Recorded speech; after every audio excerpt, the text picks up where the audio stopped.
سلام دوستان، وقت بخیر. ما چند روز پیش برای پاره‌کابی های دلبر پاره‌کابی سفارشی سفارش داده بودیم. بریم آنباکسشون کنیم ببینیم چجوری هن. همین الان به دستم رسید، آنباکسش کنم ببینم چجوری هن.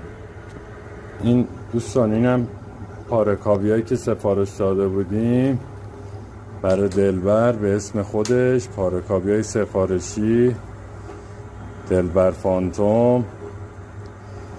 خیلی عالی و خوشگل و زیبا. این دوست ما محبت کرده برامون این دوتا رو هم به صورت اشانتیون ساخته و فرستاده.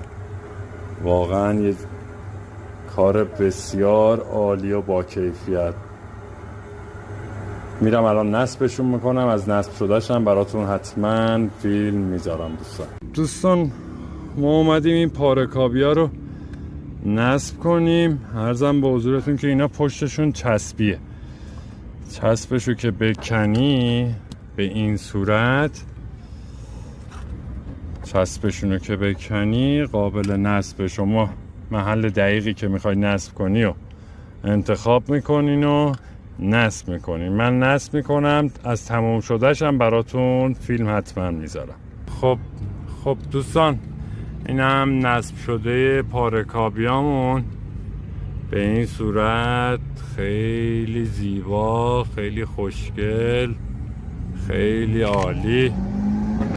این برای درب جلوه، برای دربای عقبش هم اینجوری میشه.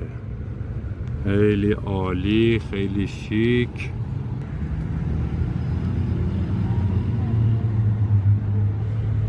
برای درب رانندش خیلی خوشگل شدن. خیلی امیدوارم خوشتون بیاد، دوست داشته باشین دوستان.